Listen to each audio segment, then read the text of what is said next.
High court का एक और मौका सरकारी नौकरी के लिए। देखिए, सरकारी नौकरी के लिए सभी उत्सुक होते हैं, लेकिन इस बार ये हाई कोर्ट की नौकरी आप सभी के लिए वाकई कमाल की है, जिसमें बॉम्बे हाई कोर्ट की आज आपसे बात करने जाऊंगी।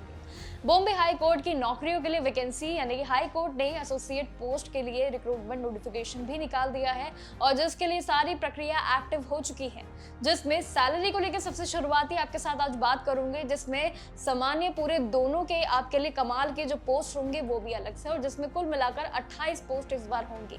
सबसे अच्छी बात यह है इस पूरी ओवरऑल भर्ती में कि सिलेक्ट होने वाले सभी उम्मीदवारों को मंथली सैलरी, जो कि इस बार ज्यादा है, 92,960 रुपए से लेकर ये आपकी शुरुआती से लेकर 1,26,520 रुपए तक का यहाँ पर एक मोटा आपके लिए बढ़िया वाला सैलरी पैकेज होने वाला है।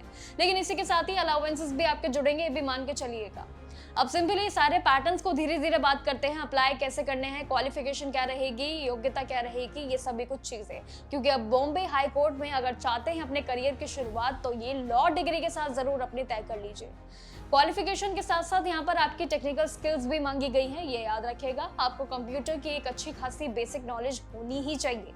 इंग्लिश टाइपिंग में कम से कम आपके 40 वर्ड्स पर मिनट यानी कि WPM आप अपने 40 वर्ड्स के हिसाब से स्पीड अपनी तैयार रख लीजिए। अगर है तो बहुत ही अच्छी बात है। अगर आप पहले से अपनी एडवोकेसी और साथ ही बॉम्बे हाई कोर्ट या उसके नीचे आने वाले कोर्ट्स में कम से कम 5 साल का एक्सपीरियंस अगर आप लेके चलेंगे तो यहाँ पर सिमिलर ही मांगा है।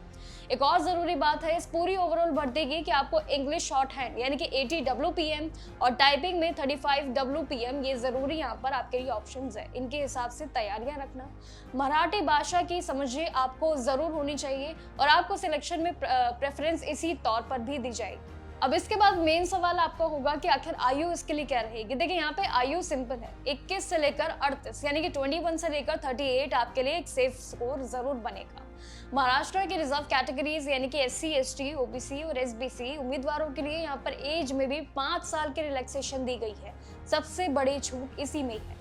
एप्लीकेशन फी की बात करूं तो यहाँ पर सभी कैटेगरीज के लिए बराबर ही इस बार रखी गई है, किसी के लिए कम ज्यादा नहीं है। चाहे आप जर्नल में हो या फिर SC, ST के हो, आपको यहाँ पर 1,000 रुपए अपनी एप्लीकेशन फी देनी होगी।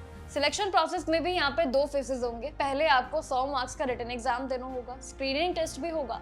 जो लोग इसमें क्वालिफाई कर लेंगे उन्हें 50 मार्क्स के इंटरव्यू यानी कि वॉइस और उसके साथ बाकी चीजों के लिए भी बुलाया जाएगा। फाइनल मेरिट लिस्ट आपकी इन दोनों राउंड्स के जरिए तैयार की जाएंगी। और ये पूरे ब्रीफ के बाद अब आता है आपका एप्लीकेशन प्रोसेस। देखिए, 16 अप्रैल 2026 से ये शुरू हो रही है और साथ ही 30 अप्रैल 2026 तक ये ऑनलाइन फॉर्म भरेगा। हालांकि भी शॉर्ट नोटिस के जरिए तैयारियां सभी की शुरू हो चुकी है। आपको बस बॉम्बे हाई कोर्ट की ऑफिशियल वेबसाइट bombayhighcourt.in.nic पर जाके अपना फॉर्म फिल करना है। वहां पर जाके एसोसिएट रिक्रूटमेंट 2026 के लिंक पे जाइएगा और अपनी सारी डिटेल्स आपको जो भरनी होंगी उसके जरूरी डॉक्यूमेंट्स अपलोड बस तुरंत टाइम पे कर दीजिएगा। यानी कि आपके लिए जो लास्ट डेडलाइन है उससे पहले अगर आप फॉर्म फिल करेंगे तो ये बॉम्बे हाई कोर्ट की आपके लिए लॉ डिग्री वाली नौकरी जरूर आपके लिए पक्की हो जाएगी। लेकिन अपने डॉक्यूमेंट्स पहले से ही तैयार रख लीजिए। डॉक्यूमेंटेशन बहुत इंपॉर्टेंट रोल है। अगर ये पहले से ही तैयार रखेंगे तो जैसे ही सारी चीजें एक्टिव होंगी आपके लिए शुरुआती तौर पर ईमेल का ध्यान रखिएगा, जो आपको ईमेल जरूर करना है। बेशक पूरा ऑनलाइन प्रोसेस है आपके फॉर्म फिलिंग का, लेकिन यहाँ पर ईमेल भी बहुत इंपॉर्टेंट आपके लिए रोल प्ले करेगा, तो इसीलिए ईमेल के लिए जरूर याद रखिएगा। बाकी ओवरऑल जितना भी ब्रीफ है इसके जरिए आप अपनी शुरुआत कर सकते हैं फॉर्म फिलिंग को लेकर। डॉक्यूमेंटेशन लेकिन पहले ही रेडी रख लेना और बाकी जानकारियों के लिए जुड़े रहिएगा मेरे साथ और देखते रहिएगा जागरण जोश सरकारी भर्तियों के लिए।